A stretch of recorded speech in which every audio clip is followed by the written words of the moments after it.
Bapak Ibu ada enggak PJ Metokep ada nggak di sini?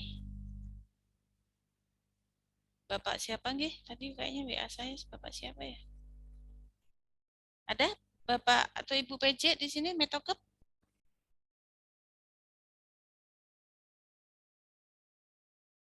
Halo?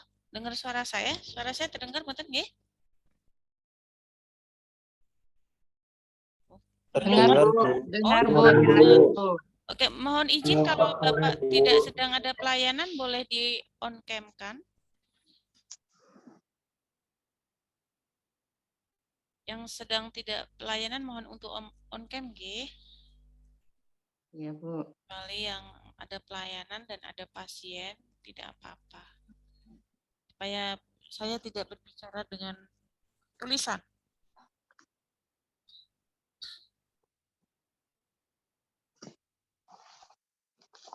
Tadi habis selesai ada mata kuliah. Mata kuliah apa, Pak Santri? Iya. Ya 10 menit nanti. Mata kuliah apa Pak Pratomo? Iya. Tadi ada mata kuliah akan umum, Bu. Pak Made yang Pak Made, Pak Ketut yang isi tadi. Mata kuliah apa? Akan umum, akan pembedahan umum. Oh, pembedahan umum. Oke, baik. Gitu. Bapak Ibu, ini boleh di mute nggih? Oke. Bapak Ibu, untuk saya agak tertinggal jauh sepertinya. Karena dari si pen tidak mengingatkan saya.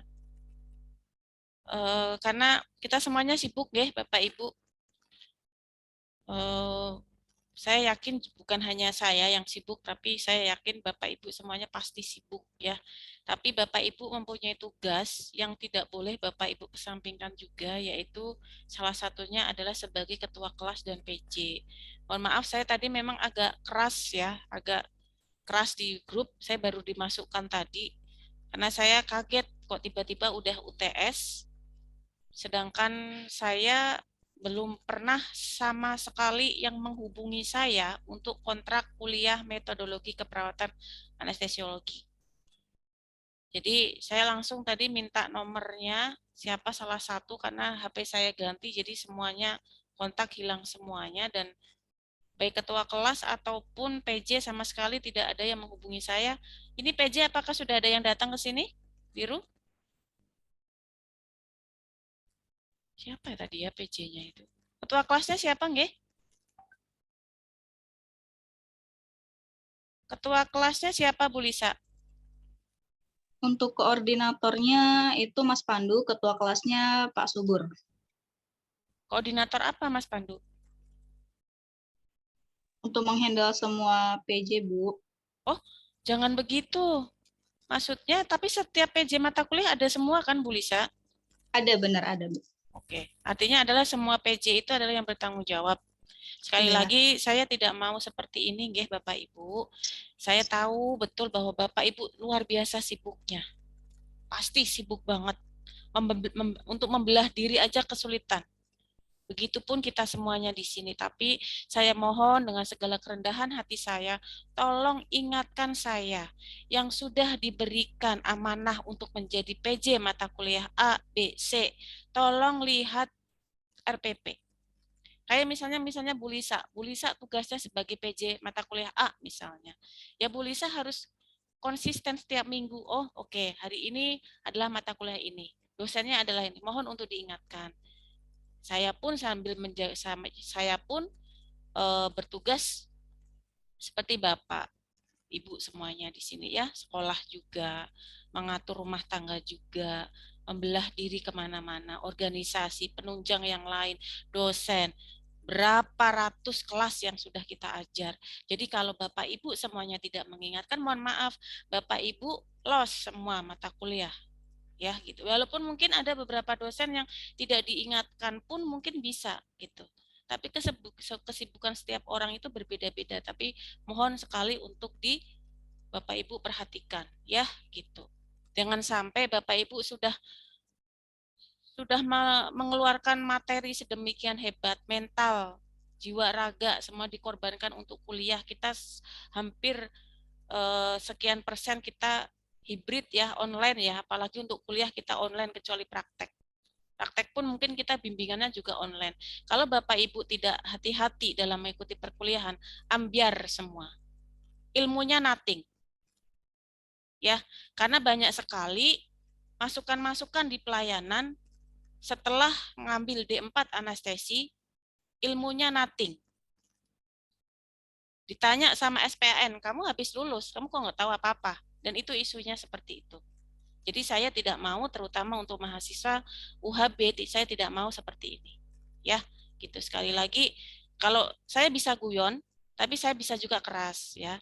Walaupun Bapak Ibu semuanya jauh lebih senior daripada saya, tapi tolonglah saling mengingatkan, ya. Yang namanya mengingatkan itu tidak mengenal junior, tidak mengenal senior. Ya, semuanya berhak untuk saling mengingatkan. Sekali lagi, mohon ingatkan saya ngajar di mata kuliah apa saja, tolong ingatkan saya. Ya, gitu.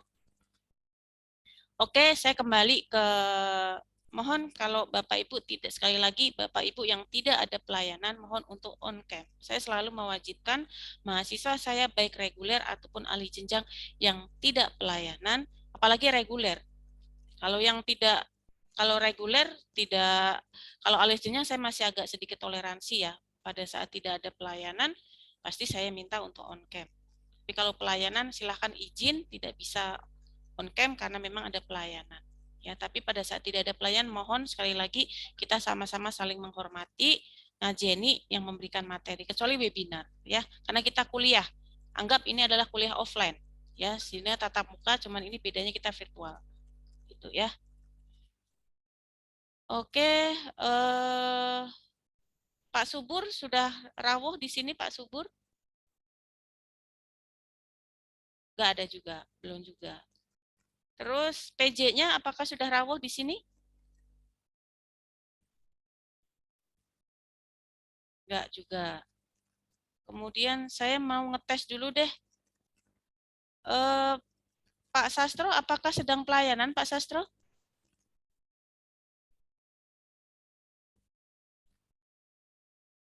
Saya akan ngecek satu-satu. Bagi yang sedang pelayanan silahkan chat di room. Memang karena pelayanan ya. Tapi kalau yang tidak pelayan, mohon sekali lagi untuk on cam. Oke. Baik, saya akan mulai bahwa saya untuk perkuliahan kita, untuk pertemuan pertama saya sudah lost, jadi nanti untuk perkuliahan pertama untuk metodologi keperawatan anestesiologi, mungkin saya akan gunakan skalsa. Saya sebetulnya saya nggak suka dengan skalsa. Pakai rekaman tuh saya paling nggak suka. Karena kenapa? Di antara 100 orang yang mau mendengarkan rekaman skalsa sampai dengan selesai, paling hanya 1%. Saya yakin. Nggih, nggih. Nggih, mboten Pak Dedek. Iya, Bu. Iya, Bu. Iya, ngakuin. Ya, makanya saya sebisa mungkin pada saat saya, apalagi untuk mahasiswa ahli jenjang, saya sebisa mungkin saya itu adalah lebih baik kita bertemu seperti ini, ya. Diskusi lebih lancar. Kalaupun saya nggak bisa jawab, karena untuk pelayanan pasti Bapak Ibu jauh lebih expert daripada saya. Nggak apa-apa, saya juga akan banyak menimba ilmu dari Bapak Ibu semuanya. Karena saya juga tidak tahu apa-apa kecuali yang diberikan yang di atas, ya. Gitu. Oke, baik. Untuk kita saat ini kita akan membahas terkait dengan jenis dokumentasi asuhan, baik itu manual ataupun yang elektronik. Itu saya sudah lewat, harusnya tanggal 7 November. Sama sekali saya terlewat, tidak ada yang mengingatkan saya. Kemudian harusnya saya tanggal 21 November, saya terkait dengan pengkajian keperawatan anestesiologi, harusnya tanggal 21 November, itu pun terlewat, tidak ada yang mengingatkan saya. Tanggal 28 November, itu pun saya terlewat, tidak ada yang mengingatkan saya, sehingga saya akan mulai dari pengkajian ya, gitu. Dari pengkajian keperawatan anestesiologi, tapi kita fokus kepada anestesi. Saya yakin ini hanya sekedar mereview saja, Bapak Ibu, ya. Sebelum saya ke materi inti, silahkan dari Bapak Ibu, apa fokus pengkajian dari keperawatan anestesiologi? boleh disampaikan. Silahkan siapa yang mau mencoba untuk fokus perawatan untuk anestesiologi. Izin Ibu, Silahkan. maaf izin Bu, dalam pengkajian tentunya pelayanan yang kita berikan atau yang kita lakukan yaitu menganamnesa Bu, terutama biodata, biodata Bu, biodata. Terus dalam pengkajian itu tentunya kita menganamnesa pasien Bu, selain biodata menganamnesa pasien, riwayat penyakit, riwayat operasi maupun riwayat alergi dan macam-macam itu Bu, dan yang lainnya. Terus di itu pemeriksaan penunjang perlengkapan penunjang yaitu apa namanya, kayak ronsen, USG, data penunjang Bu, perlengkapan data penunjang. Itu seputar itu Bu paling pengkajian Bu, anamnesa sama itu biodata, anamnesa, pemeriksaan fisik Ibu. Itu aja Bu, terima kasih Bu. Oke, terima kasih Pak Dede. Kita mereview saja, nggih. Ini hanya sekedar format. Saya tidak akan mengulang dari awal, Bapak Ibu. Untuk penggunaan istilah akan berbeda dengan pelayanan. Mungkin teman-teman semuanya sudah tahu, nggih. Penggunaan untuk saat ini loh ya. Saya tidak tahu kalau misalnya suatu ketika nanti akan berubah, ya. Karena memang lika-liku di dalam suatu proses kita awal sampai dengan sekarang memang ada sedikit singgungan ya, sehingga dalam suatu nomenklatur pun kita banyak berubah. Untuk saat ini, untuk nanti kalau misalnya semester 2 nanti teman-teman semuanya praktek ya, penggunaan istilahnya adalah bukan asuhan kepenataan anestesi ya, walaupun disingkatnya ASKAN karena selama studi Bapak Ibu selama studi sesuai dengan kesepakatan ya, kita menggunakan asuhan keperawatan anestesiologi. Ya, ini nanti akan melekat pada laporan Bapak Ibu yang nanti akan disusun pada semester berikutnya. Saya kira untuk identitas anamnesis saya kira tidak perlu saya jelaskan. Pertama, berikutnya saya hanya ingin mereview ini saja. Ini adalah form yang nanti akan kita sepakati penggunaan saat nanti teman-teman untuk pendidikan keperawatan anestesiologi di seluruh Indonesia. Yang pertama dari riwayat kesehatan. Riwayat kesehatan itu meliputi keluhan utama. Saya mohon dijelaskan, teman-teman mereview kembali, menfeedback ingatan bahwa apa perbedaan dari keluhan utama dan riwayat penyakit sekarang? Silahkan. Bu Fegi, barangkali Bu Fegi. Masih ingat Bu Fegi apa bedanya? Iya Bu, bedanya untuk keluhan utama itu keluhan yang pasien keluhkan yang lebih dominan gitu. Kalau riwayat penyakit sekarang kayak lebih detail, lebih diceritakan kembali gejala pasien dari awal merasakan sakit sampai saat saat di pengkajian Bu. Seperti itu kalau Oke, anggap saya sebagai pasiennya Bu Fegi. Anggap saya sebagai pasiennya. Bagaimana cara Ibu akan mengkaji keluhan utama dan riwayat kesehatan sekarang, Bu?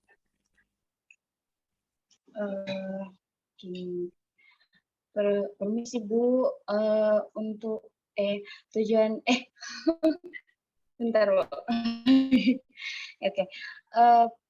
Ibu datang ke rumah sakit dengan keluhannya itu pusing, Enggak. Langsung mual, aja Ibu. Enggak. Ibu langsung aja praktekkan ke saya. Saya pusing, nih, mual, muntah. Ibu Nah, Fegi. untuk keluhan utamanya Ibu Fegi. langsung aja. Ibu Fegi Ya. anggap saya sebagai pasiennya. Saat ini saya merasa saya diantar oleh keluarga, ya. Saya tergopoh-gopoh memegangi perut bagian kanan saya karena saya kesakitan yang luar biasa. pada daerah abdomen kanan bawah saya. Iya. Silahkan Ibu lakukan pengkajian keluhan utama dan riwayat kesehatan. Sekarang saya hanya ingin tahu saja cara Ibu mengkaji gimana. Oh ya, untuk keluhan utamanya saya diagnosa keperawatannya masuk No. nyeri. Sekali, maaf. Cara mengkaji keluhan utama. Ingat, saya sebagai pasiennya Ibu, langsung dioperasionalkan, langsung dipraktekkan. Keluhan utamanya nyeri abdomen, terus Bukan itu maksud riwayat saya, bukan itu Ibu Vegi. penyakit sekarang itu Ibu Vegi langsung mensimulasikan ke saya. Ibu langsung bertanya ke saya kan sebagai pasien. Jadi Ibu akan mengkaji keluhan utama. Ibu cara mengkajinya gimana?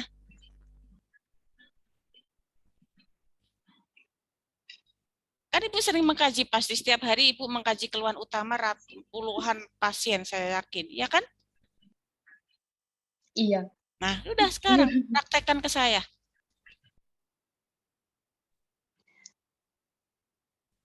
Ibu perutnya sakitnya mulai dari kapan? Seperti itu ya. Dari kemarin? Dari kemarin. Durasinya itu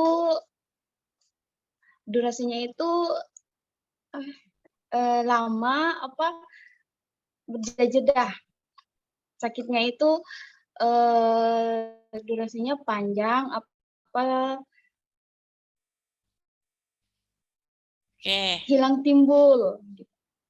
Terus pokoknya sering sakit perut saya.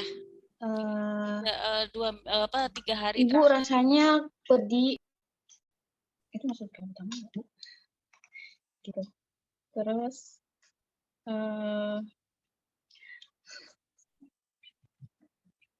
Oke, terima kasih Bu Vegi. Terima kasih sudah dibantu. Saya mau dong Pak Herodes Sitopu, mohon dibantu Pak. Anggap saya pasiennya. Bapak akan melakukan pengkajian untuk mendapatkan data keluhan utama. Silakan Pak Herodes. Ya, terima kasih Bu. Halo, selamat sore Bu. Selamat sore. Apa yang Ibu rasakan sekarang ini? Perut saya lah sakitnya luar biasa Bapak. Sakitnya di daerah mana Bu? Di daerah kanan bagian atas, bagian bawah nih Pak. Oh iya.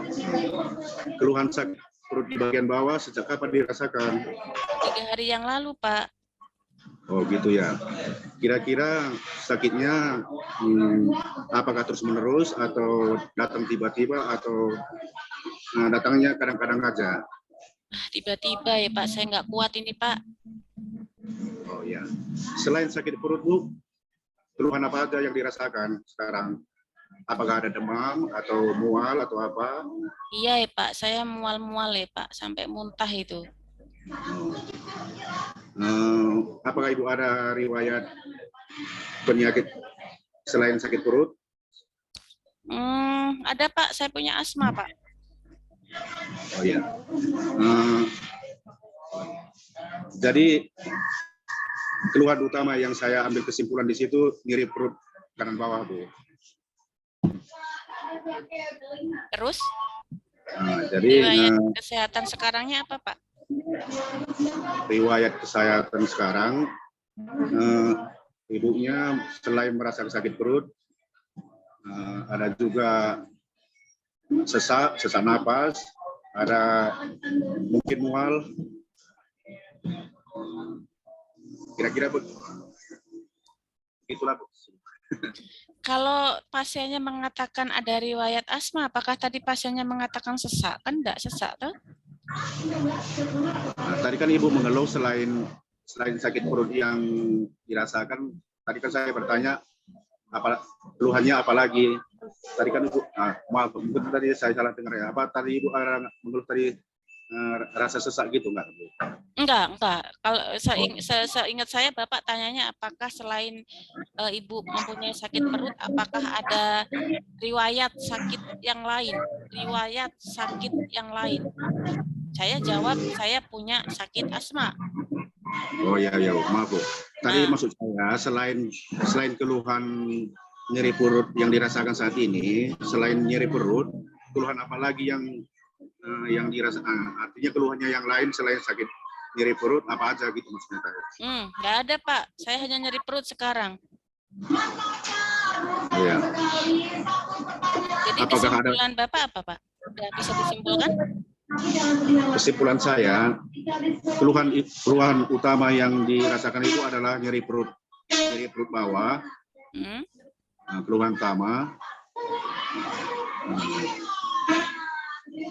Kalau riwayat penyakit sekarang, mabuk, gak lupa lagi. Jadi ya tadi betul bahwa cara mengkaji keluhan utama dengan riwayat kesehatan atau riwayat penyakit sekarang kan jauh berbeda. Kalau keluhan utama ya saat pengkajian saja.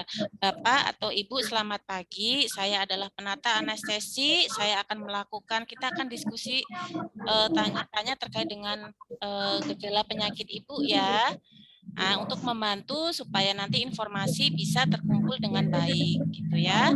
Nah, nanti dijawab dengan sebaik-baiknya sehingga nanti proses terapi akan kita berikan dengan optimal, kan begitu. Kita menjelaskan dulu, jangan lupa. Nah, Ibu coba sekarang apa yang Ibu rasakan yang paling mengganggu sekarang? Itu adalah keluhan utama. Ya. Nah, terus kemudian kalau riwayat kesehatan sekarang, Ibu coba diceritakan awal mula gejala atau sakitnya Ibu yang Ibu rasakan tuh gimana Bu ceritanya? Kemarin di rumah misalnya sempat bawa kemana? Ke puskesmas misalnya. Tidak sembuh. Terus setelah tidak sembuh Ibu bawa kemana? Apakah sempat minum obat? Oh iya. Setelah itu bagaimana? Sampai dilakukan pengkajian. Jadi kalau misalnya Bapak Ibu itu mengkaji pre-anamnesis di pre-anestesi, jadi dari awal mula muncul gejala masuk, awal mula gejala sampai dengan di ruang pra-anestesi berarti. Ya. Walaupun itu kadang sepele ya, tapi kadang kita tidak sampai sedetil itu. Ya, karena kadang kita praktisi itu inginnya ya praktis gitu ya, tapi secara teori paling tidak Bapak Ibu sudah paham. Saya kira untuk riwayat penyakit dahulu, riwayat penyakit keluarga, saya kira tidak ada masalah. Sekarang kita adalah data fokusnya adalah ke EMPEL. Masih ingat Bapak Ibu EMPEL itu apa? Silahkan mohon untuk diaplikasikan pada saat Bapak Ibu akan melakukan pengkajian EMPEL. Silahkan gimana caranya? Saya pasien yang akan menjalani tindakan pembedahan appendektomi.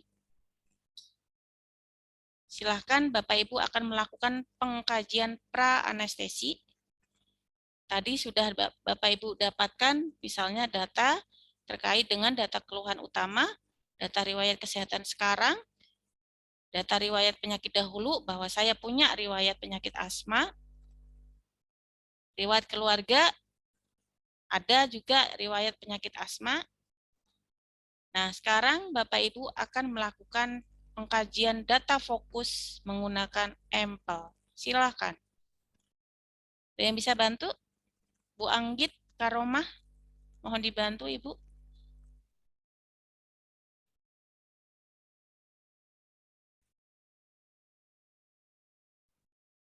Ada yang bisa bantu? Atau Ibu Norita Manurung, mohon dibantu Ibu.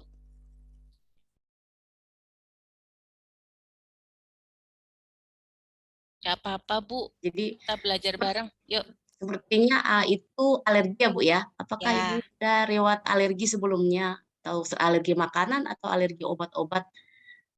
Oh Terus iya Ibu, saya ada alergi ini, dingin.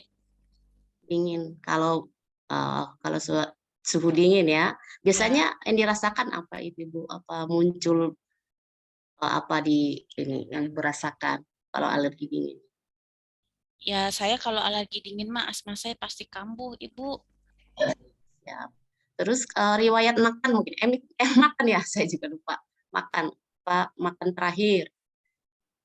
Oh, Kapan makan Ibu terakhir ya? Oh, Ibu nanya makan terakhir. lewat makan terakhir? Ibu nanya makan saya terakhir. Apa itu ya, itu ya, bukan, lupa sih saya. Mungkin lewat makan mungkin. Apa sih? Ayo, gimana Ibu? M lupa saya juga apa M-nya. M-nya apa M-nya? Medi?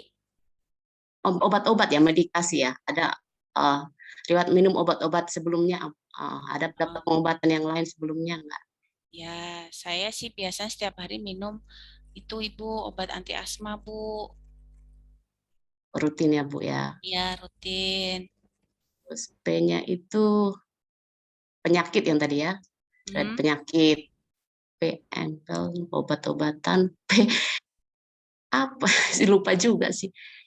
P itu P-nya apa, Bu? lihat dulu.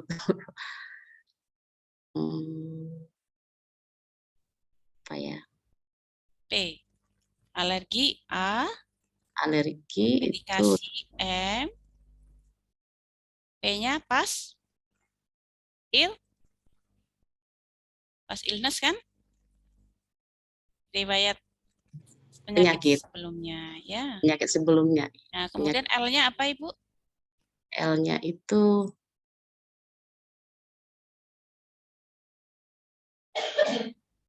L-nya apa? L.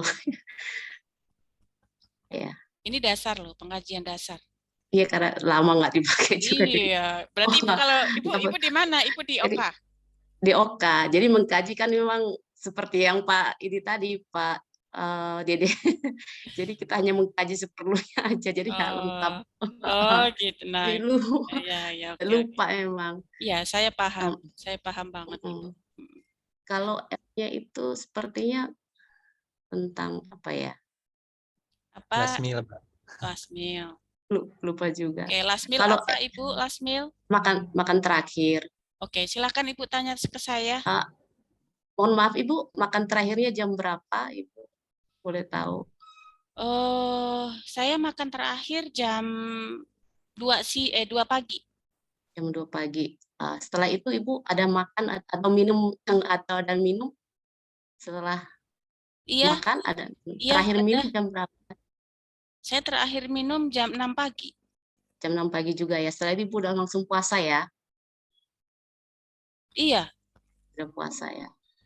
Oke, terus Ibu tanyanya begitu ya? Ibu nanyanya gimana? Hati-hati loh dengan pertanyaan loh. Bagi yang mungkin pasien itu paham akan jawab, tapi pada saat pasien tidak paham, dia akan jawab di mana kadang kita tidak ngeh apa yang dimaksud oleh pasien. Ibu kan tadi nanyanya, Ibu makan terakhir kapan? Ibu minum terakhir kapan? Terus Ibu terakhir bertanya adalah, berarti Ibu puasa? Tidak, Ibu berarti mulai apa tadi? Mulai puasa gitu ya? Sudah bingung. Setelah makan Ibu apa Ibu langsung puasa atau masih terakhir disuruh puasa kapan Ibu? Sudah disuruh puasa apa belum? Saya sudah suruh puasa. Dari jam berapa? Tapi saya jam 2 pagi saya makan. Dan tadi jam 6 pagi terakhir makan. Itu minum, Bu. Minum ya? Ya. Oh, ya. Setelah itu Ibu makan lagi? Enggak, saya pokoknya makan itu saya jam 2 pagi. Ibu kan tadi nanya, Ibu minum terakhir kapan? Saya jam 6 pagi. Ayo, Ibu, gimana cara bertanyanya? Coba bisa dibantu, mungkin ada yang bisa bantu Ibu Norita? Sepele ya, tapi kadang kalau nggak kita praktekkan, kita sering lost. Ada yang bisa bantu Bu Sylvia barangkali Ibu?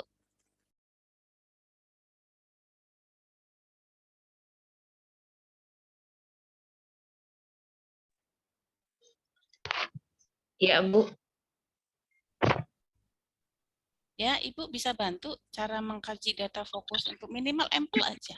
Ampel aja Bapak Ibu sudah menguasai. Rada lupa juga ya, Bu.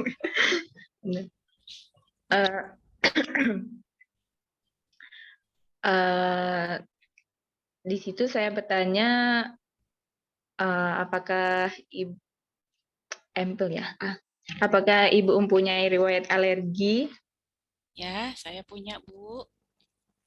Eh, kalau alerginya biasanya gimana Bu? Kalau misalnya terjadi alergi? Ya, gatal-gatal saya kalau alergi. Gatal-gatal. Terus biasanya ibu mengatasi alergi dengan apa, Bu? Minum obat. Hanya minum obat hilang ya, Bu ya? Iya. Iya. Ini saya pasien bodoh ya Bu ya. Saya menjawab sesuai yang Ibu tanya. Oke, terus? Ya juga Bu. Apakah alerginya pernah parah nggak bisa diobatin sama obat Bu atau gimana? Oh, pernah saya alergi obat Bu. Alergi obat apa Bu? Wah, saya nggak tahu Ibu, saya alergi obat apa. Pokoknya waktu itu saya diberikan obat apa sama dokter ya. Tapi kok habis itu saya bengkak semua badan saya. Bengkak semua ya Bu ya. Terus P-nya tadi apa ya Bu? Lupa. Ibu di ruang OKA ya? Iya Bu, di ruang OKA. Jarang mengkaji ampel kah? Hanya riwayat sedetail ampel enggak Bu, cuman hanya riwayat alergi makanan atau obat sebelum itu aja, sebelum dirawat aja gitu. Terus? Sehingga lupa semua ilmunya ya? Iya Bu, maaf Bu, sudah jarang digunakan. Padahal setiap hari harusnya Ibu gunakan ampel itu loh. Itu kan fokusnya Ibu. Oke, terus? Apa lagi? Oke, saya masih saya mau bertanya last meal, Bu. Mohon tanyakan Ibu mau mengkaji last meal. Kita nanti sampai jam 5:30 ya. Maksimal.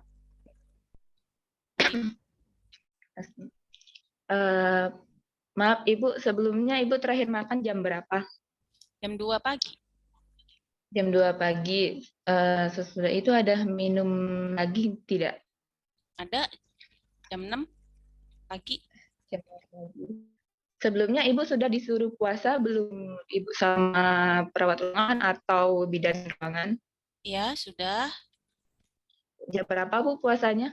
Saya sih disuruhnya mulai jam 12. Jam 12 malam ya Bu ya? Kalau disuruh puasa jam 12 malam, jam 2 pagi Ibu makan? Atau jam 6 pagi tadi Ibu minum? Terus kenapa Bu? Nggak boleh ya? Enggak Bu, karena kita kan kalau misalkan ada puasa elektif itu disuruh karena kalau ada operasi kita disuruh puasa Ibu, nanti takutnya mengganggu perjalanan operasi yang akan dilakukan. Oh, berarti saya nggak jadi operasi dong Bu ya?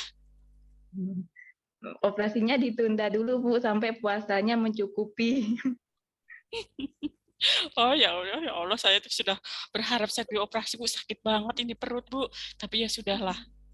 Saya minta tolong teman. Terima kasih, berikan tepuk tangan untuk Bu Sylvia. Ya, makasih Bu. Oke, saya minta tolong ditanggapi terkait dengan last meal.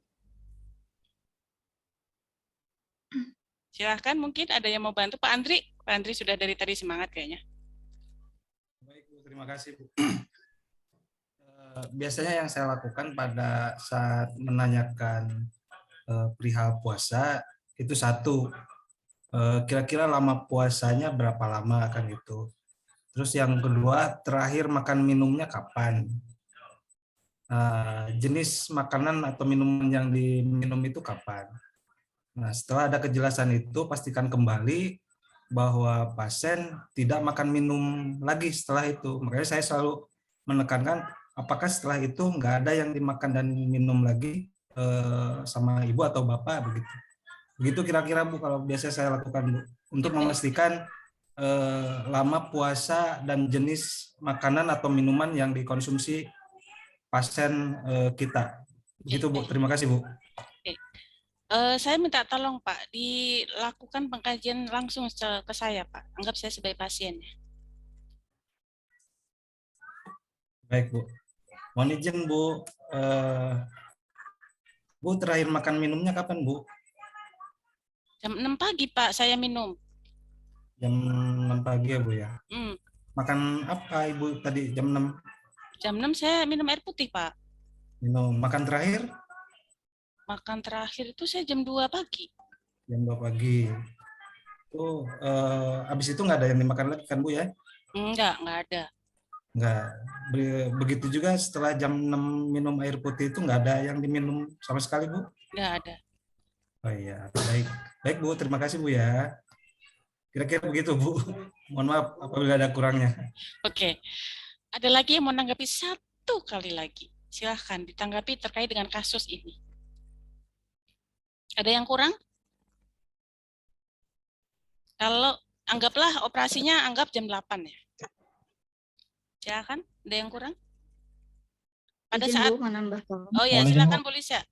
Siapa? Bu Lisa dulu. Ini tadi barusan Ibu bilang apabila operasinya di jam 7. Operasi jam 8, Bu. Oh, jam 8. Ya, jam 8. Nah, pada saat jam 6 itu pasiennya berkata ada minum air putih. Nah, kita juga wajib menanyakan berapa cc atau berapa gelas yang sudah diminum. Apakah ada air kopi ataukah air susu selain air putih? Oke, enggak ada Bu. Saya hanya air putih murni Bu. Air putih murni berapa gelas ya Bu kalau saya boleh tahu? 1 gelas. Haus banget ya Bu. Saya nahan semalaman ya Bu. Baik, karena kita operasinya jam 8 Ibu. Untuk 1 gelas itu tidak ada masalah. Lain kali ketika perawat menjelaskan untuk harus berpuasa, maka Ibu harus berpuasa sesuai yang perawat beritahu, misalnya 8 jam, maka Ibu harus berpuasa 8 jam. Untuk selanjutnya juga, minum terakhir itu boleh di 2 jam sebelum operasi ya Bu. Nah, untuk kasus Ibu ini tidak ada masalah, tapi untuk ke depan jangan lakukan lagi ya Bu hal ini, karena ini akan menghambat proses nanti operasi untuk anestesinya. Oke, terima kasih Ibu untuk informasinya. Terima kasih. Berarti saya boleh operasi ya Bu ya? Tetap dilakukan operasi Bu? Iya Ibu, sebentar lagi juga dokter anestesinya akan menjelaskan mengenai pengkajian selanjutnya kepada Ibu. Oke, terima kasih Ibu. Ya. Gimana teman-teman, sepakat atau tidak? Sepakat dengan Bu Lisa? Mungkin ada tambahan Bu sedikit. Resiko silakan. yang akan terjadi harus dijelaskan ya Bu ya. Kalau puasanya kurang. Jadi berakibat berakibat pada pasien itu sendiri. Seperti Ibu tadi minum jam 6, sedangkan operasi mau jam 8. Nah, selain dikasih tahu juga dikasih itunya resikonya Bu, resiko yang akan terjadi kalau Ibu kurang puasanya gini gitu Bu. Oke, jadi pada kasus, jadi kalau misalnya ada yang kurang nggak dari pengkajian tadi ya? Masih ada yang kurang nggak dari pengkajian tadi untuk? Yang ampel ya Bu? Iya, L-nya aja. L-nya ampel, last meal, makan minum. Makan minum terakhir udah cukup kayaknya Bu ya, makan minum cukup. Makan terakhir jam berapa? Kalau misalnya pasien makan nasi jam 2 pagi sama makan kue lapis jam 2 pagi, beda atau sama kasusnya nanti Pak? Sama Bu, sama ya Bu. Sama. Karena makan padat itu menurut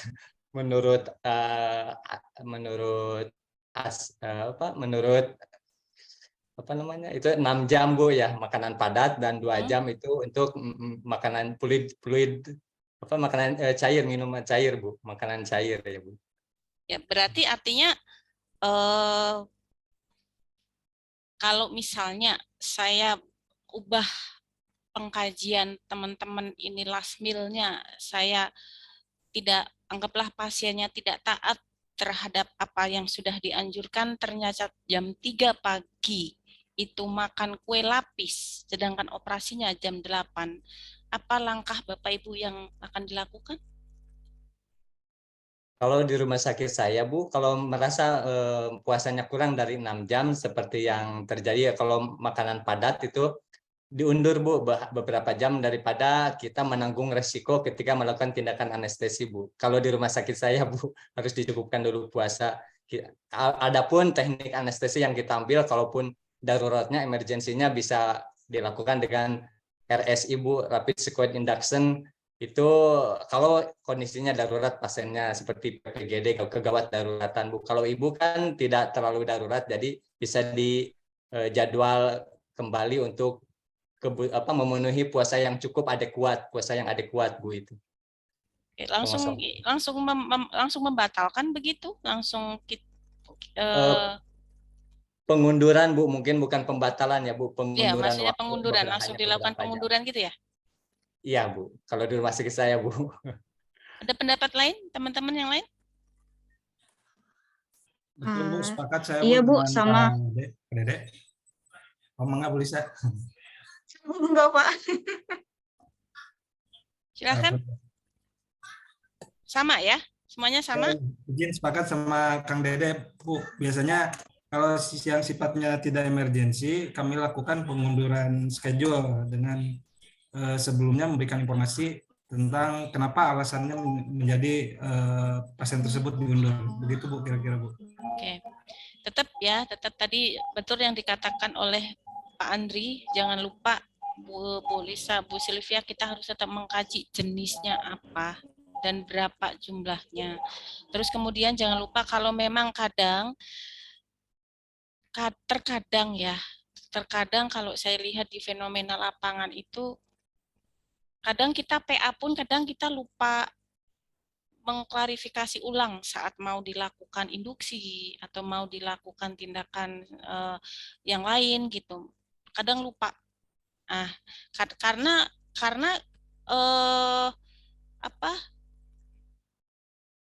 pada saat melakukan edukasi bahwa dia puasa harus jam sekian, kadang tidak tuntas, sehingga apa yang terjadi, pasien tidak terlalu paham apa yang disampaikan sehingga terjadi hal yang demikian. Itu saya kira banyak kita jumpai ya seperti itu. Silakan yang mau sholat boleh sholat dulu. Oke ya. Kemudian untuk berikutnya yang terakhir adalah environment. Apa yang silahkan pada saat Bapak Ibu mau mengkaji environment kayak gimana? Bu Herawati, mohon bantu saya Bu, environment Bu.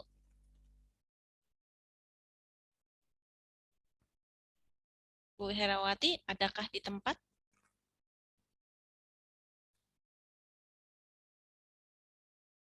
Tak ada suara.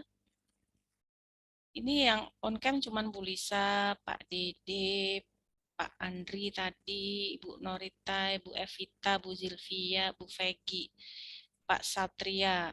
Lainnya pelayanan semua. Wis, mantap berarti. Saya percaya ya Bapak Ibu yang off cam memang benar-benar pelayanan di rumah sakit ya, di depan pasien yang tidak memungkinkan untuk on cam. Saya percaya Bapak Ibu. Mohon dibantu mungkin siapa ya yang bisa membantu environment, gimana cara mengkajinya? Pak Edward? Ada Pak Edward? Ada, saat dipanggil tak ada. Pak Deden? Ada juga. Bela deh. Piye ki? Aduh, guys. Izin Ibu, lagi dalam perjalanan Ibu, maaf Ibu, baru mau pulang dari ini. Oh, tapi monitor suara saya nggak? Kurang jelas dari tadi Bu, dari awal kurang terdengar tadi Bu. Walah, oke deh. Pak Erik, mohon bantu saya Pak untuk mengkaji environment Pak. Pak Erik. Pak Lutfi. Pak Lutfi, halo monitor. Ya, Bu. ya Pak Lutfi, mohon bantu saya untuk mengkaji environment Pak. Environment. Bapak masih pelayanan? Masih Bu, maaf nggak on cam. Oke, silakan Pak. Environment itu lingkungan sekitar pasien gitu, nggih. Ya, silakan Lingkungan Bapak lakukan daerah. pengkajian ke saya untuk saya anggap pasiennya.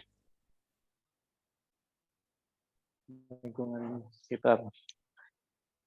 Gimana Bapak mengkaji ke saya, Pak?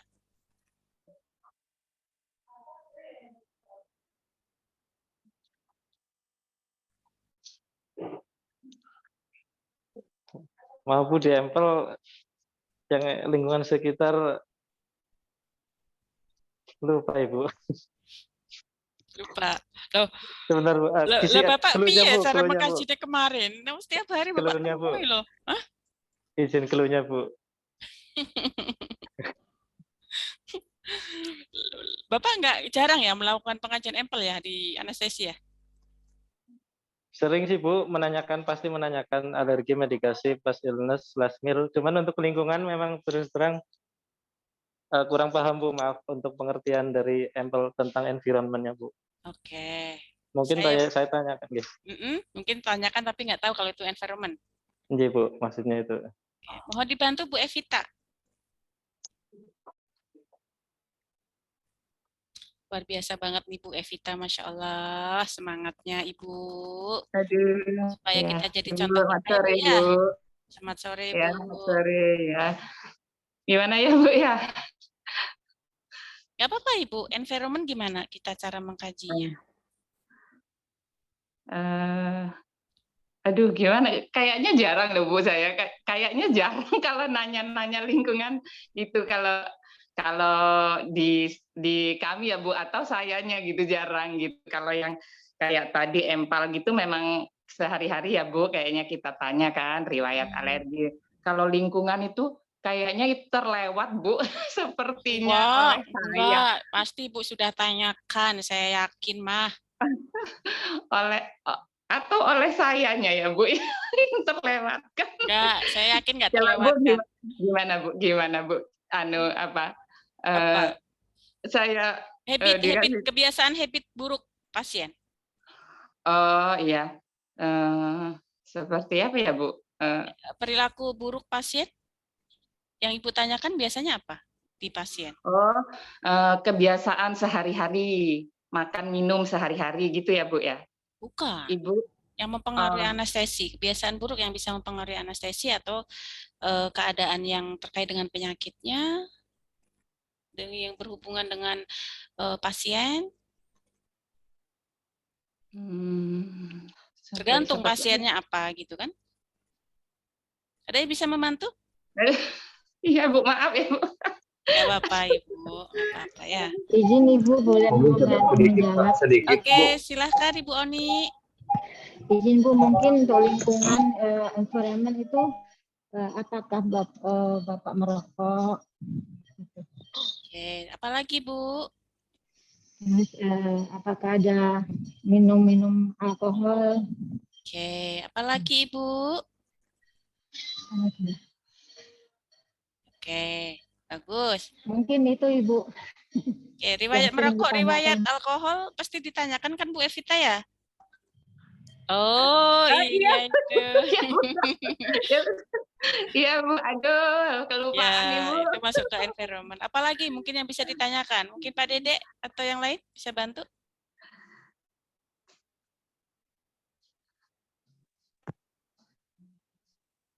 Ada yang mungkin yang bisa bantu? Maaf Bu, kenapa? Ya. Lagi di perjalanan tadi Bu. Oh iya ya. Mungkin bisa bantu Pak lainnya selain riwayat merokok alkohol untuk environment yang bisa kita tambahkan? Biasanya kalau di rumah sakit kami di sini kami tanyakan apakah Ibu memiliki apakah Ibu perokok berat atau tidak gitu kami tanyakan. Terus apakah Bapak ada selama ini menggunakan obat-obat ya jenis narkotika, atau Bapak selama ini peminum berat apa enggak? Wah, gitu loh. Gitu Bu. Kenapa? Ada lagi Pak Biasanya Erik? biasanya yang kami tanya, kami lihat ciri-ciri pasiennya, Dok. Bu.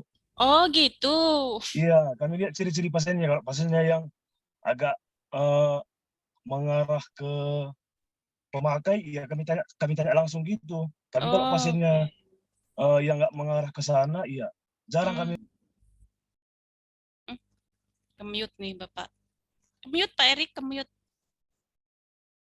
Kemute Bapak. Kepencet mute-nya.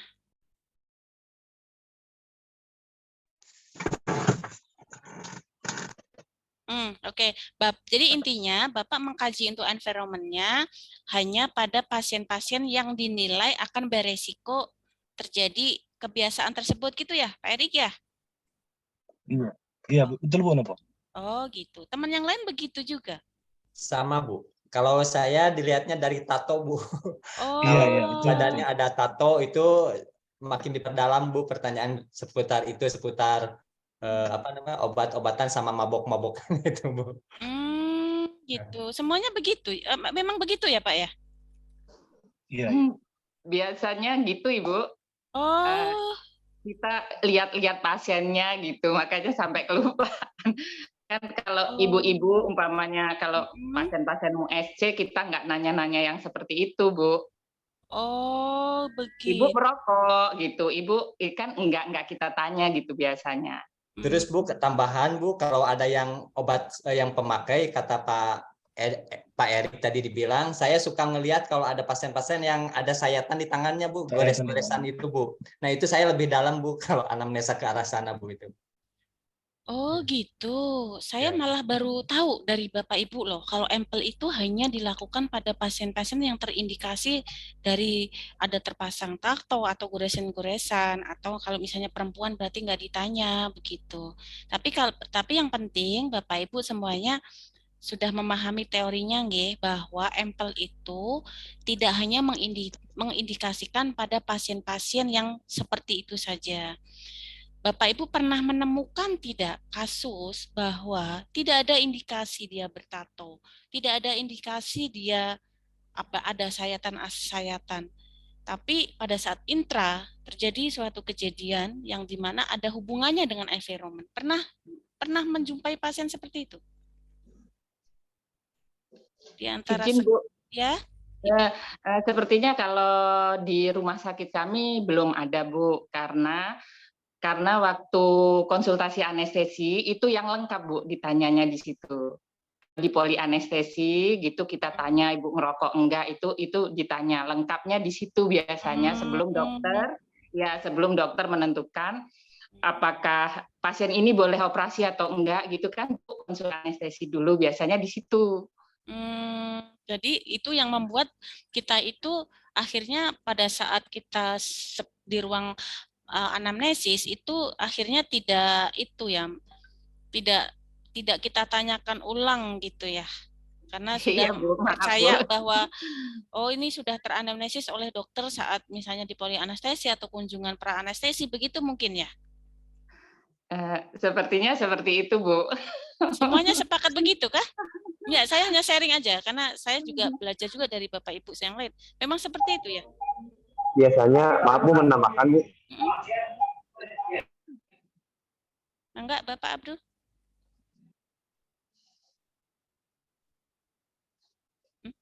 Kok ada suaranya? Pak Abdul? Pak Abdul Rohman? Itu sih Bu, setiap kita anamnesa pasien. Terus untuk masalah pelayanan mungkin untuk masalah yang itu kita kan setidaknya udah pernah melihat status gitu. Status yang sudah dikonsultasi sama dokter anestesi itu kan biasanya ditulis. Nah sebelum kita menganamnesa beliau itu biasanya kita sudah melihat dulu status itu. Nah ketika udah melihat status itu hanya beberapa poin saja yang bersangkutan dengan risiko anestesi itu aja biasanya kita sampaikan gitu Bu. Gitu ya. Di anamnesa dan dijelaskan ya, mungkin seperti itu Bu tambahan dari saya Bu. Baik, terima kasih Pak Abdul Rahman. Ya mungkin karena kita belum menemui yang intinya adalah Bu Nova hanya ingin menyampaikan saja bahwa apapun itu secara teorinya Bapak Ibu sudah paham bahwa EMPEL itu tidak melihat bahwa oh ini sudah dilakukan anamnesis di polianestesi, oh ini sudah dilakukan pengkajian di kunjungan praanestesi, sehingga kita tidak perlu melakukan itu dan hanya kita perlu lakukan hanya pada pasien-pasien yang terindikasi saja. Saya berharap tidak seperti itu, tapi secara teori memang pengkajian data fokus untuk pra-anestesi itu yaitu itu. Kita tidak melihat ada indikasi apapun, semuanya ya harus kita tetap tanyakan. Saya pernah menemui kasus seperti ini. Pasien sekitar usia 23 tahun. Tanpa ada sayatan, tanpa ada tato. Ternyata loss, tidak teridentifikasi kalau pasien itu peminum berat. Apa yang terjadi kira-kira saat intraanestesi? Saat itu adalah tindakan operasi laminektomi, tindakan fusi. Kira-kira apa yang terjadi? Pasien susah tidur ya Bu ya? Selang berapa menit pasiennya terbangun? Understand what I mean? Ya? Ya, jadi semuanya kaget, dokter pun kaget, dokter anestesi pun kaget, dan beliau yang melakukan kunjungan praanestesi padahal. Nah, jadi pentingnya kita memvalidasi ulang, walaupun memang sudah dilakukan oleh misalnya dokter anestesi, kita wajib melakukan validasi ulang, ya. Itu hanya pesan saya saja. Oke, next kita lanjut ke pemeriksaan umum, pemeriksaan fisik, yaitu pengkajian. Saya tidak lagi akan menjelaskan bahwa pengkajian itu sumber data itu ada berapa, kemudian tipe data itu apa saja ya. Saya yakin teman-teman pasti sudah tahu. Kita akan melakukan pemeriksaan fisik. Kita menggunakan sudah sepakat pakai B6. Saya yakin di rumah sakit pun pakai B6 ya. Pakai apa Pak Dedek di Pak Dedek?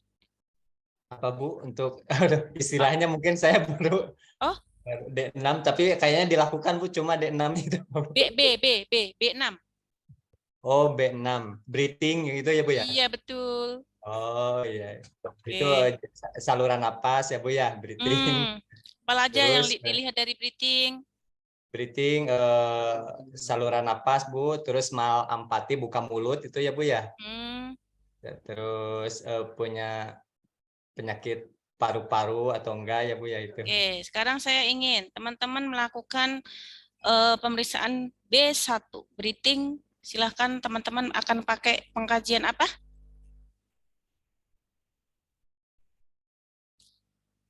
Yuk, pengkajian apa pada B6? B6, B1. Auskultasi ya Bu ya? B1 itu terdiri kan breathing kan? Breathing. Di breathing itu apa yang perlu kita kaji?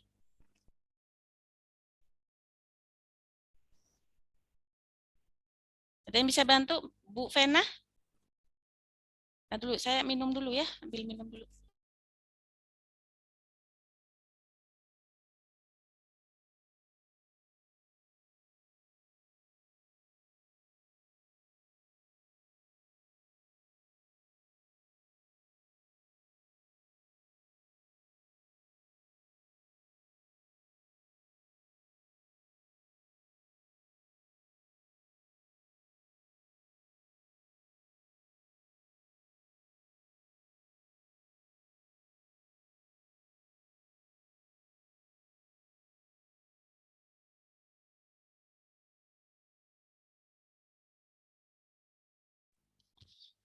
Silahkan B1 breathing.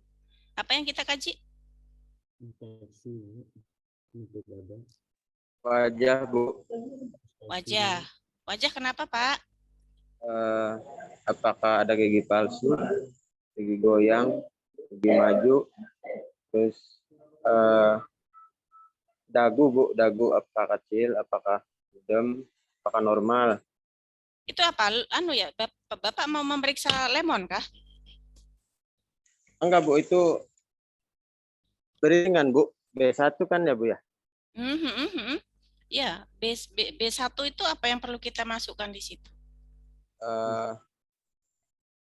Kemampuan buka mulut, Bu. B1 breathing aja, inspeksi pergerakan dada. Yo. Enggak. Palpasi rongga dada, kelainan torak atau enggak. Apa yang perlu kita kaji di B1?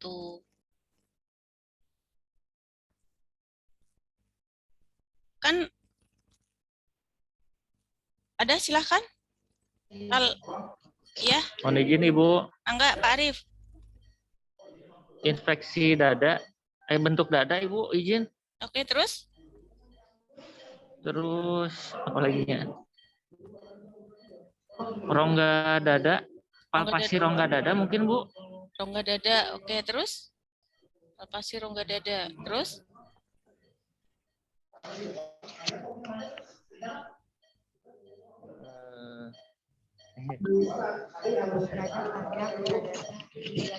Izin Ibu, mungkin segitu Ibu, maaf.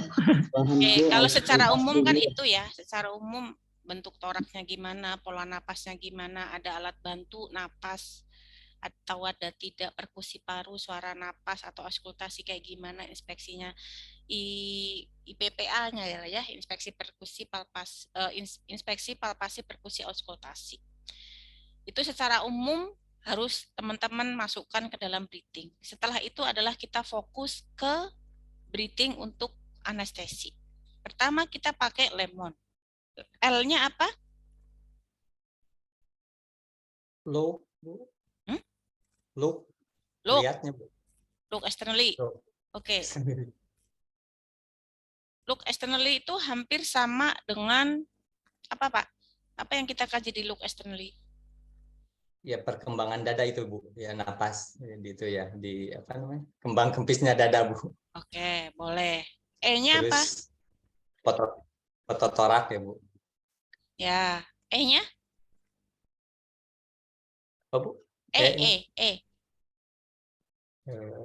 Buka mulut, Bu. Early. Kan kita pakai lemon, kan tadi sudah kan inspeksi, palpasi, perkusi, auskultasi secara umum. Nah, sekarang kita akan langsung fokus ke anestesinya. Salah satunya untuk B1 harus kita masukkan lemon. Nah, L tadi sudah look externally sudah kita lihat gimana, dagunya gimana, ada gigi palsu tidak, gimana pergerakan dinding dada dan lain sebagainya. Nah, tapi untuk yang E-nya apa E-nya? Lemon tuh kepanjangannya dari E-nya apa? Evaluasi ya, Bu ya. Evaluasi apa? Evaluasi hasil pengkajian. Masa? Hasil pemeriksaan ya, Bu ya, evaluasi. Bukan. Lemon. Wah, lupa semua ini Bapak Ibu. Evaluasi membuka mulut, Bu. Evaluasi malampati ya, Bu ya? Malampati ya, Bu? Malampati. Buka mulut ya. Buka mulut. Iya, beda.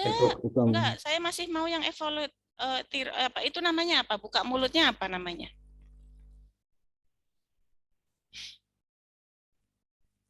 Yuk, lupa semua ini Bapak Ibu nih. Yuk, E-nya disebut dengan apa? Evaluasi apa namanya? Evaluasi membuka mulut. Ya wes. Jarak hemata, jarak tiroid. Oke, sekarang saya praktekkan ke saya Pak Sodri. Praktekkan ke saya, Bapak akan melakukan pemeriksaan lemon di E-nya. Boleh on cam, Pak? 3 jari. Ya, on cam, Pak, on cam. Nah, oke, good. Ya, sekarang lakukan, Pak. Buka mulut 3 jari, Bu. Nggak kelihatan, Pak. Oh iya, Bu. Kameranya kemana, Bapak kemana wajahnya? Oh iya, Bu. 3 jari, Bu. 3 jari buka mulut. Jarinya siapa, Pak? Jari kita, Bu. Jari kita? Iya, Bu. Jari pasien ya, Bu. Lupa saya, Bu. Loh, jari pasien atau jari kita? Jari kita, Bu. Kita atau pasien? Aduh, lupa ya, Bu. Aduh, wassalam deh.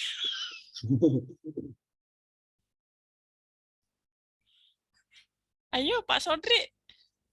Jari siapa, Pak Andri? Tiga jari antara. Jari siapa, Pak Andri? Pak Andri, halo, monitor, ya? Jarinya pasien, Bu. Jarinya pasien. Iya. Jadi siapa, Pak Satria? Jari pasien, Bu. Jari Kalau pasien. jari kita kan kadang kegedean atau kekecilan kan susah itu menilainya. Oke, jari pasien. Masukkan ke mulut, gitu.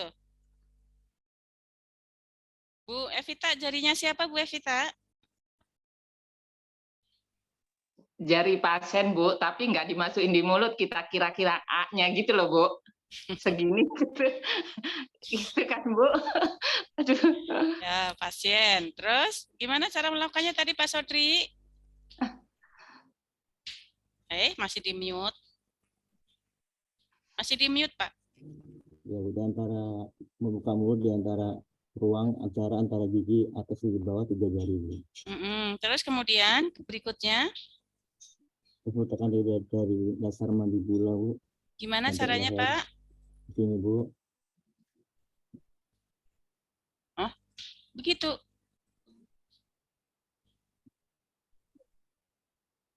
Oh, gitu ya. Itu namanya jarak apa, Pak?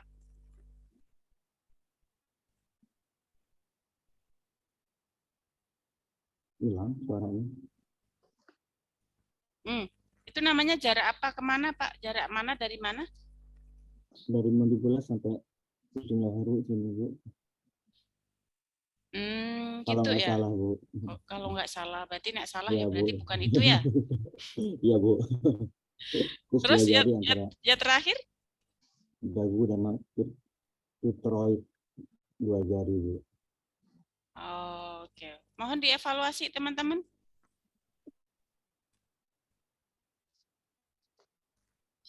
Silahkan dievaluasi, teman. Apakah ada yang mau dikoreksi dari Pak Sodri?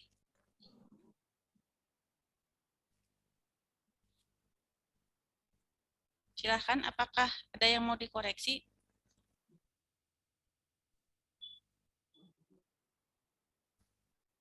Betul? Tadi untuk yang kedua terutama. Yang jarak tiroid mentalnya. Betulkah? Ayo, betul. Jarang ya, melakukan pemeriksaan kah? Jarang. Yuk, silahkan. Gimana caranya menentukannya? Jarak apa itu? Kursornya. Silahkan. Tiromentalnya kayak gimana cara menentukannya? Pasien disuruh. Silahkan Pak Rahman. Ya Bu, ini untuk mengetahuinya itu 332 Bu. 3 jari 332, ya buka oke, mulut. silahkan. 3 jari buka mulut dan 3 jari di antara mandibula ke tulang tiroid, Ibu. Ya, maksudnya di ini aja Pak, langsung diperagakan Pak. Kalau teori mah saya yakin Bapak Ibu semuanya sudah paham. Tapi dipraktekkan tolong Pak. Kalau untuk 3 jari dibuka mulut Bu, kayak gini. Gini? Atau Ya. boleh gini?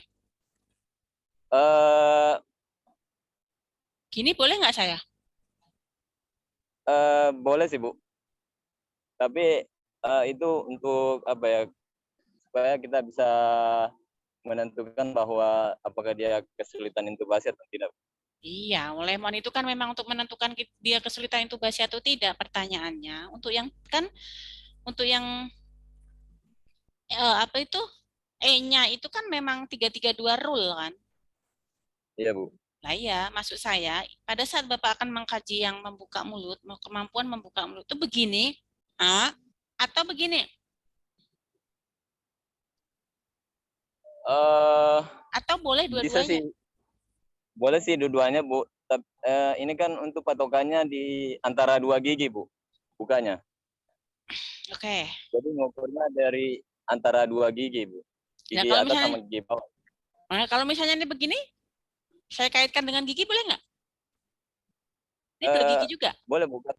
Iya, kan ukurnya dari antara gigi, Bu. Antara gigi atas sama gigi bawah, Bu. Oke, terus yang kedua, cara tiroid Terus yang mentalnya. kedua dari mandibula ke tulang tiroid, Ibu. 3 jari juga, Bu. Silahkan, peragakan. Diukurnya begini, Bu. Ya, oke. 3 jari atau 4 jari itu? 3 jari, Bu. 3, Bu. Tanganku agak pendek-pendek dikit, Bu. Oke, terus yang 2?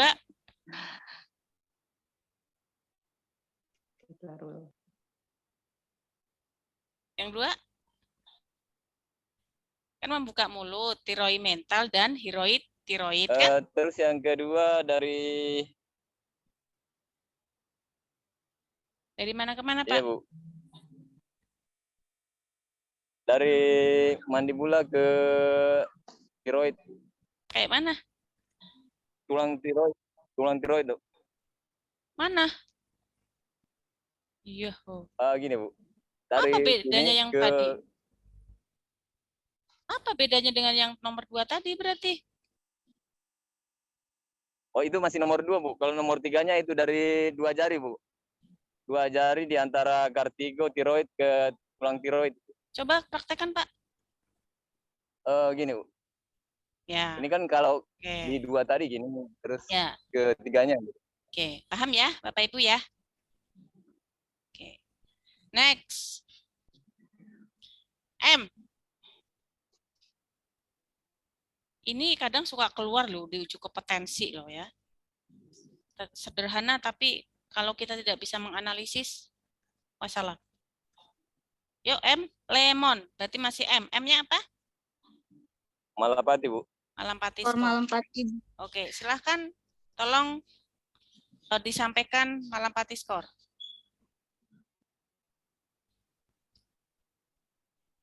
Pak Pratomo masih pelayanan?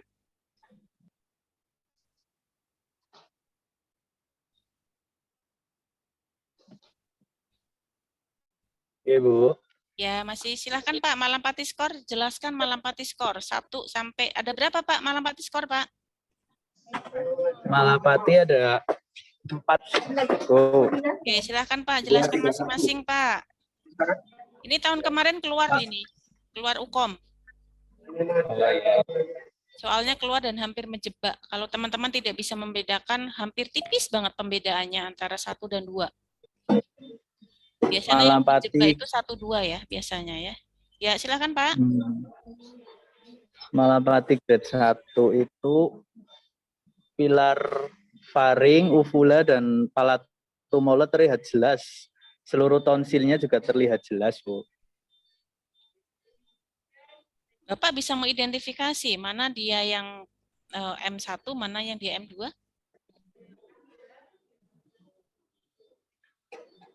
Karena saya masih baru masuk anestesi, jadi saya juga baru belajar, Bu, belum begitu mahir banget dalam pengkajian itu, Bu. Saya masih belajar. Ayo, saya juga masih belajar, Pak. Sama-sama. Ya, maksudnya bedanya apa, Pak? Kalau yang kedua apa, Pak? Yang kedua, uvula dan palatumula terlihat, sedangkan faring tidak terlihat. Faring tidak terlihat. Pilar faring tidak terlihat, Bu. Bapak tahu pilar faring itu yang mana?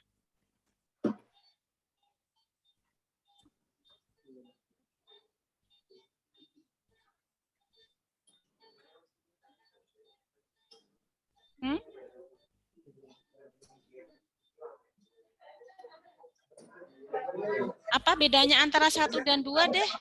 1 dan 2 yang biasanya menjebak Bapak Ibu. Maaf, Bu. Ya. Boleh bantu, Bu? Aha, mangga.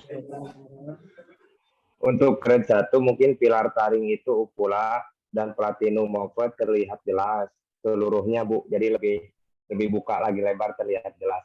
Lalu kalau misalkan grade yang 2 itu hanya uvula dan platinum saja yang terlihat. Jadi tidak semua yang terlihat. Lalu yang grade ketiga itu platinum, mole dan darum masih dapat melihat.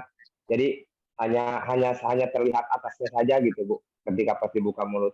Lalu kalau grade yang keempat itu dia sudah tidak terlihat apapun dari uvula dan yang lainnya. Mungkin Bu.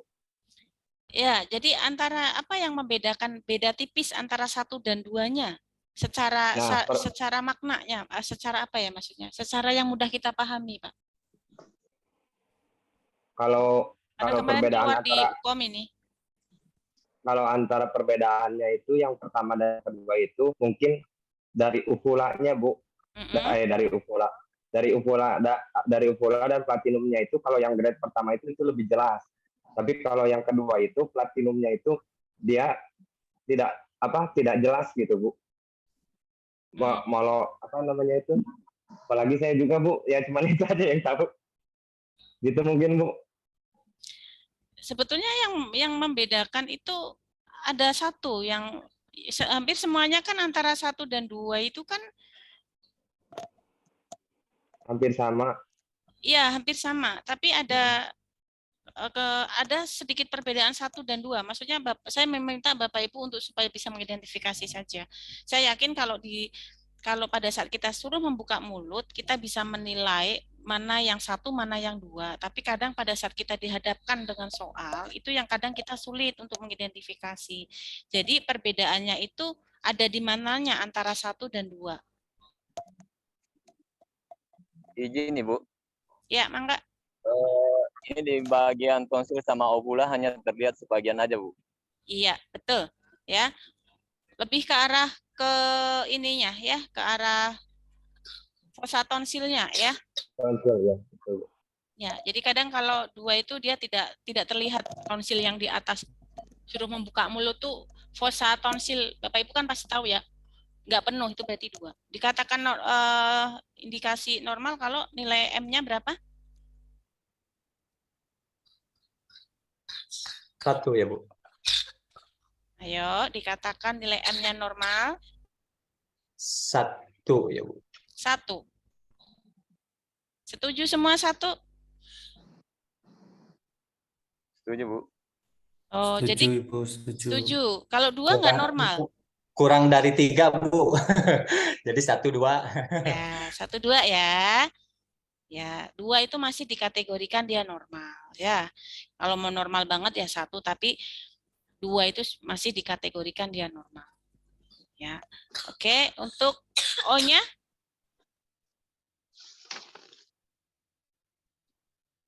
O-nya apa, Lemon? O-nya?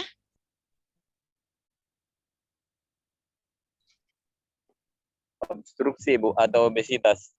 Obstruksi atau obesitas. Oke. Saya kira nggak ada masalah. Terakhir N-nya?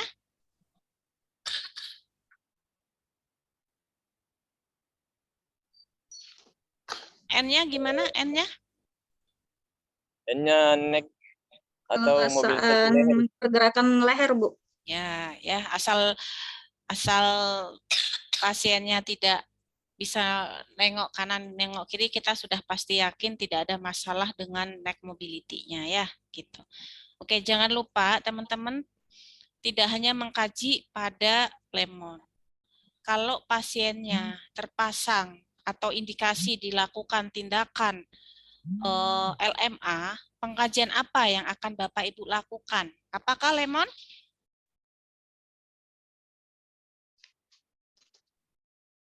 Pertanyaan saya, kalau lemon itu untuk apa sih?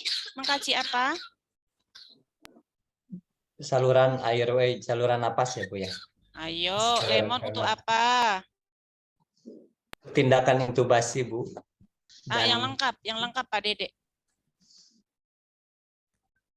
Lemon adalah apa?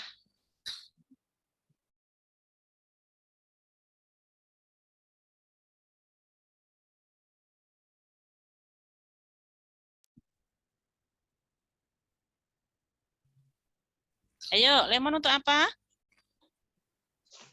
pemeriksaan jalur napas ya Bu, untuk memudahkan kita melakukan tindakan intubasi, pemasangan LMA atau pemasangan alat-alat pernapasan ya Bu ya, yang dimasukkan ke mulut ya Bu. Yakin? Ayo, ayo Pak Dede, review lagi, ingat lagi, apa itu lemon? Yakinkah ini juga untuk LMA? Izin Bu, Ya? lemon Untuk adalah pemeriksaan. pengkajian yang kita lakukan untuk menilai seberapa seberapa jauh kesulitan untuk melakukan tindakan intubasi. Yes, untuk melihat indikasi sulit intubasi atau tidak, titik. Kan itu merupakan asesmen RW. Asesmen RW itu tidak hanya lemon saja. Nah, pada saat teman-teman itu mengkaji pasiennya ternyata terindikasi menggunakan bukan intubasi, anggaplah LMA, apakah akan menggunakan lemon? Apakah Tidak kalau perlu ya Bu. Tidak perlu Bu. Terus menggunakannya apa kalau lemon? Lemon. Kalau dia pakainya LMA? Asal terbuka aja Bu, beberapa senti jarak gigi atas gigi bawah itu bisa dipasang LMA Bu. Waduh, wassalam deh. Masa begitu? Ya. Iya Bu, soalnya saya pernah ngalamin Bu kemarin kaku kuduk, susah diintubasi tapi di LMA mudah ya Bu. Masa Pak? Ayo. Untuk pengkajian semua pasien dilakukan Ibu.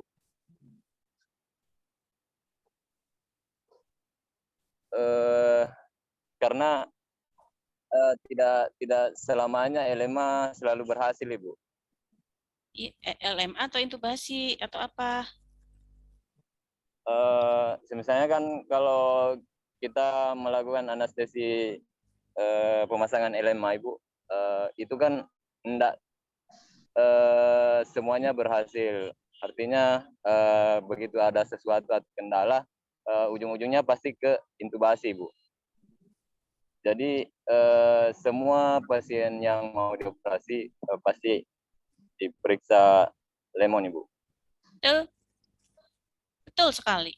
Tapi yang saya maksud adalah ini kan merupakan lemon itu kan merupakan RW assessment, pengkajian RW. Ya.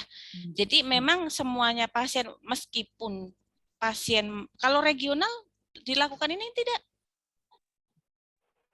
Tetap Bu dilakukan Bu. Tetap dilakukan ya. Ini namanya RW assessment. Tapi memang kenapa walaupun dia untuk melihat apakah dia ada indikasi sulit intubasi atau tidak ya, karena tapi tujuan utamanya itu, tapi tetap dilakukan pada semuanya pasien meskipun dia toh regional ya. Gitu. Karena nanti kenapa bisa dilakukan pada regional juga? Kalau ada kegagalan, kalau ada kegagalan ya Bu. Iya, kalau mengalami kegagalan ya. Oke. Terus sekarang saya tanya, kalau pasiennya diberikan misalnya LMA, terindikasi pasiennya LMA, pengkajian apa yang harus kita lakukan khususon?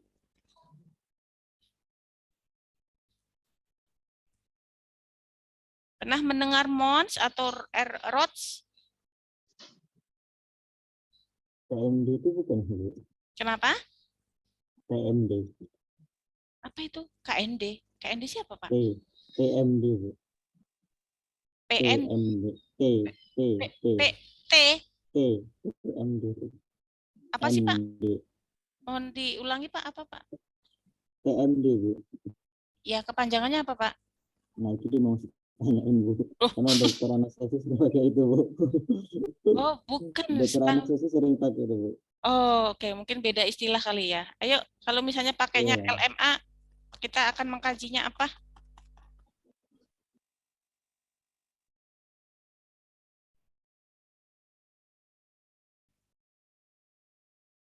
Yuk.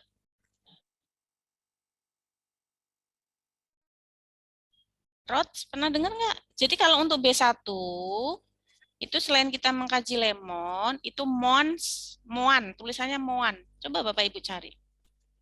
Itu Bapak Ibu harus paham ya, karena itu ilmu dasar Bapak Ibu untuk RW assessment. MOANS dan RODS, RODS. Pernah dengar nggak? Harusnya pernah. Kalau LMA itu pakainya yang RODS. Apakah ada keterbatasan membuka mulut atau tidak? Restricted mode. Itu kalau kita mau pakai LMA. R-nya itu restricted mode. Keterbatasan dia ada nggak membuka mulut. Tadi Pak, kalau Pak Dede mah, saya mah kalau LMA mah nggak pernah dilakukan Bu. Gitu. Tapi sebetulnya dilakukan sebetulnya. Ya tetap harus dilakukan. Pakainya RODS sama MONS. Nanti silakan Bapak Ibu cari. MONS itu untuk yang penggunaan masker. Ya, gitu. Itu RW assessment. Ada lagi yang short, ya, dia untuk mengkaji bagaimana surgical airway-nya. Nanti jalan napas selama pembedahan itu nanti kira-kira bagaimana gitu ya. Ada tidak misalnya tipe pembedahannya apa, misalnya ya ada hematoma atau tidak, ada obesity atau tidak, ya bagaimana ada pengaruh radiasi atau tidak, dan apakah ada pembengkakan atau tidak, ya gitu. Jadi tapi minimal 3 itu Bapak Ibu harus tahu. Ya, lemon, MOANS, dan RODS. Ya. Setelah ini tolong Bapak Ibu nanti baca referensi, ya. Gitu. Itu untuk minimal B1 teman-teman harus tahu. Karena biasanya teman-teman tuh yang dipelajari hanya lemonnya saja. MOANS sama RODS-nya, RODS-nya enggak. Iya enggak?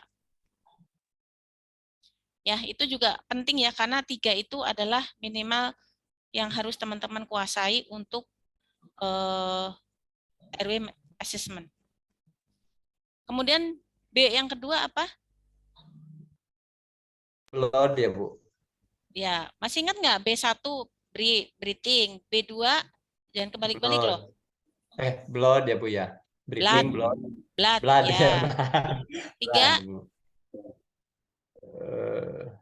Yuk, jangan kebalik-balik. B1 sampai B6. Brain. Oke, brain. 4. Bladder. Bladder dulu atau bowel dulu? Bladder dulu. Bladder, oke. Bowel? Bowel ke-5. 5. Terakhir? 6. Sistem muskuloskeletal bone. Ya, bone. Ya, oke, baik. Kemudian setelah itu nanti kita akan lihat bagaimana pemeriksaan penunjangnya, pemeriksaan radiologi dan lain sebagainya ya yang akan dilakukan oleh pasien ya. Kemudian pertimbangan anestesi, faktor penyulitnya ada atau tidak ya. Kemudian jenisnya anestesi apa ya. Kesimpulan ASA. Nah, ASA. ASA itu ada berapa sih? Ada 5 Bu, kadang ada 6, saya boleh referensinya Bu. Kok 5 kadang ada 6? Iya. Kalau di KMK ada 5 Bu. ASA Tambah itu banyak, satu lagi. ASA itu banyak keluar di UKOM loh. ASA itu pengkajian yang super dasar, tapi kadang kita banyak nggak pahamnya. ASA ada berapa? Saya tanya. Ada 6 ya Bu, 1 sampai 5, terus ada E Bu. Jadi 6 ya. Gitu. Apakah ya, 6 terus di ditambah KMK E? itu. Iya Bu. 5 terus ada E emergency Bu. Oh, oke. Yang benar 1 sampai 6 ada E-nya atau 1 sampai 5 ada E-nya? Izin Bu, ada 5 Bu. 1 sampai 5 Bu. 5 Bu. Ada 5. Ada 5 apa aja?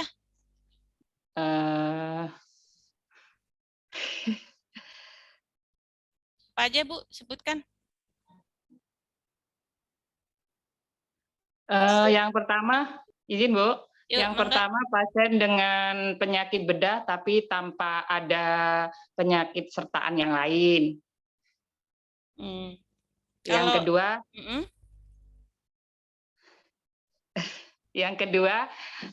pasien dengan penyakit bedah ada penyakit gangguan sistemik yang ringan, Bu. Terus? Kalau yang ketiga dengan penyakit bedah dengan sertaan penyakit yang sedang. gangguan sistemik sedang gitu, Bu. Ini kadang-kadang Bapak Ibu mah saya yakin teorinya mantap ya untuk apalagi untuk sebuah asa gitu. Tapi pada saat kadang kita berada di suatu kasus, saya hadapkan dengan kasus banyak yang tidak bisa menjawab. Contohnya saja, pasien datang dengan misalnya ya seorang perempuan misalnya, seorang laki-laki 47 tahun dengan diagnosis medis misalnya apa misalnya ya BPH ya atau ada hernia deh, dengan hernia inguinalis akan dilakukan tindakan herniorabdi. Kemudian pasien memiliki riwayat merokok 10 tahun. Selain itu tidak ada riwayat penyakit yang dialami oleh pasien. Pasien kategorikan masuk ke dalam asa berapa, Bapak Ibu? Asa 3, Bu. Kenapa asa 3? Asa 1. Silahkan Pak Dorahman, kenapa asa? Pasien dengan gangguan sistemik. Pasien kan dengan kasus yang Ibu barusan, aku sambil pelayanan ya Bu ya, jadi on cam. Ya, mangga. Jadi pasien dengan gangguan sistemik ringan, namun pasien itu tidak tampak tidak tampak gangguan sistemik yang kita lihat gitu Bu. Karena pasien Berarti kesimpulannya adalah dengan kasus tadi Bapak menyimpulkan asa berapa? Asa 3 Bu, karena yang pertama pasien kan mempunyai riwayat perokok lama, lalu pasien juga dengan usia Bu, karena kita ketika anamnesa juga walaupun pasien sehat tidak 47 gitu, tahun Bu. tadi usianya.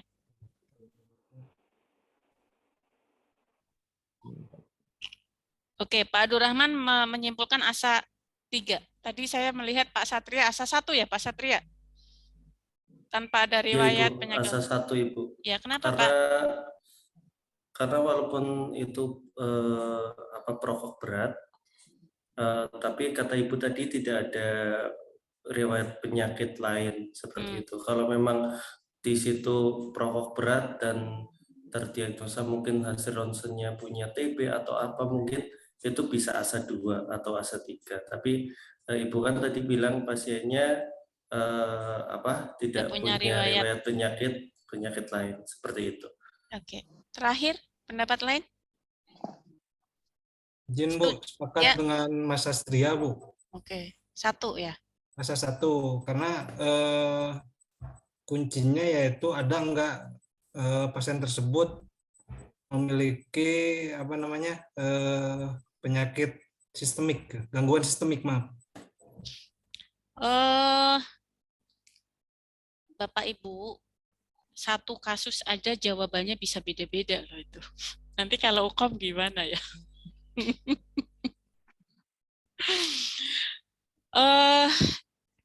Kasus yang saya berikan adalah status asa 2. Kenapa status asa 2? Karena ada penyakit sertaan, Bu. Nggak ada tadi. Saya tidak menyebutkan ada penyakit penyerta. Pasien tidak mempunyai perokok, riwayat. Bu. Bu. Iya. Oh iya, perokok. Ya betul, Bu. Perokok, iya. Merokok. Usia pun, kalau misalnya saya toh pun tidak menyampaikan dia merokok pun, mungkin masih bisa dikategorikan status asa 2. Dilihat dia usianya berapa. 47 ya, Bu. Ya, gitu. Artinya adalah hati-hati dalam mengklasifikasikan asa. 1 kasus yang ini aja yang saya berikan simpel, tapi ada perbedaan pendapat ya. Tapi tidak apa-apa. Karena sekarang untuk menemukan kasus asa 1 tuh jarang pakai banget ya. Secara teori untuk bisa menemukan teori asa 1 itu jarang banget loh. Benar-benar memang harus terscreening dengan bagus. Nah, klasifikasi asa itu kepanjangannya apa? Kita tahunya asa kadang suka lupa kepanjangannya apa. Iya atau iya? Status fisik yang lazim.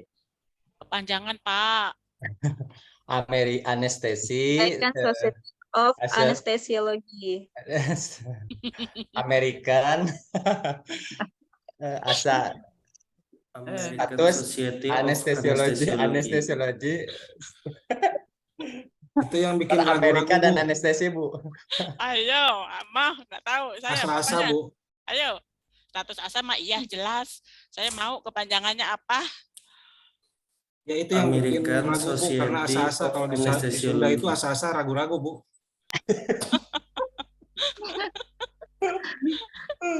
Waduh. Ayo, nggak mau saya bacakan kepanjangannya. American Society of Anesthesiology. American Society of Anesthesiology. Untuk apa? Kenapa kita harus mengklasifikasikan asa? Emang tujuannya itu apa sih? Untuk apa sebenarnya?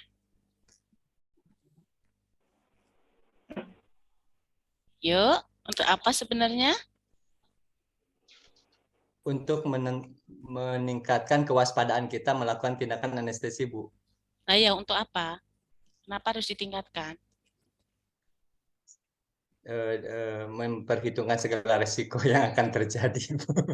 Ya, jadi asa ini untuk melihat adanya faktor resiko yang akan terjadi ya.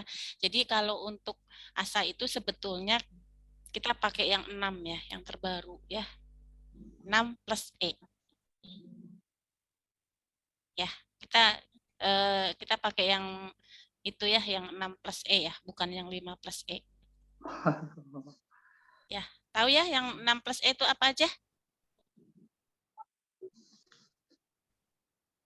Tahu nggak? Ayo, yang 6 plus E apa aja?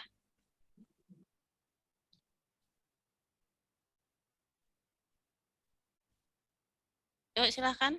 Apa bedanya antara 5 plus E dan 6 plus E? Mohon izin Bu untuk membacakan. Ya, silahkan. Yang asa 1 pasien sehat. Yuk. Yang 2 pasien dengan kelainan sistemik ringan. Yang Kalau ketiga, misalnya Pak, saya kasus contoh. Pasiennya bla bla bla seperti tadi seperti saya tambahkan pasiennya mempunyai riwayat diabetes mellitus, sehari-hari mengonsumsi obat metformin. Silahkan Bapak klasifikasikan asa.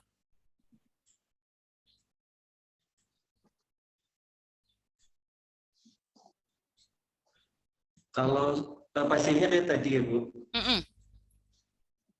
saya coba menjawab asa 3 Bu.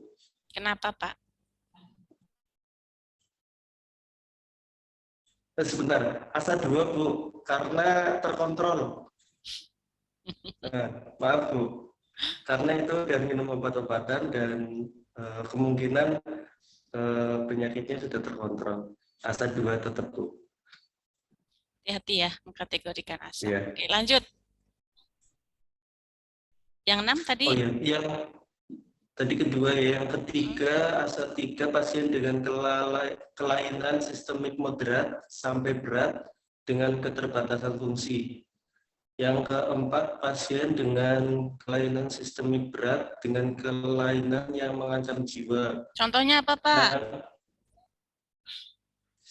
Berat yang mengancam jiwa.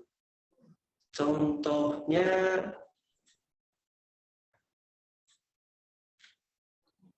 mungkin pasien dengan SC ya Bu,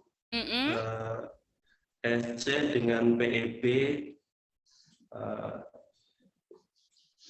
dengan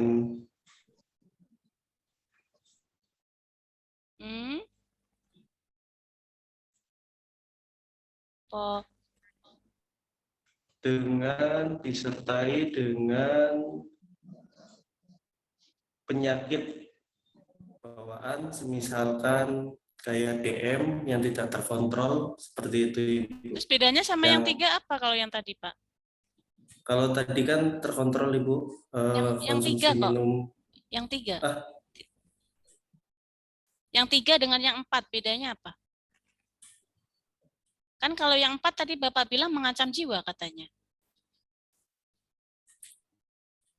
Iya, yang mengancam jiwa itu maksudnya harus segera dilakukan, Bu. Tindakan operasi. Kalau misalkan itu yang ASA 3 itu kan paling keterbatasan fungsi. Kalau yang keempat mengancam jiwa, Bu. Ayo, contohnya apa yang mengancam jiwa itu tadi PB itu? PEB ya, Bu. Kayak misalkan PEB. Oke, kalau 5? Kalau 5 itu pasien yang tidak diharapkan hidup dalam 24 jam dengan atau tanpa pembedahan. Contohnya? Ya, udah koma kali ya, Bu. Mau dioperasi atau enggak, itu 50-50. udah 50-50, Bu. Ya, Kayak misalkan biasanya pada pasien apa? kecelakaan, kayak gitu. Ya, atau stroke Biasanya ya. seringnya pasien kecelakaan stroke ya, Ya, seperti stroke itu. hemorrhagic, gitu-gitu. Kemudian yang 6? Yang 6 itu pasien brain dead, Bu. Ya. Brain dead itu apa, Sudah Pak? mati otak ya. Mati batang otak, bukan mati otak. Mati batang otak, Bu. Ya, oke. Oke, itu ya. Kita pakai klasifikasi yang itu ya. Oke, baik teman-teman, kita sudah melebihi Maaf, Bu, sebelumnya, Bu.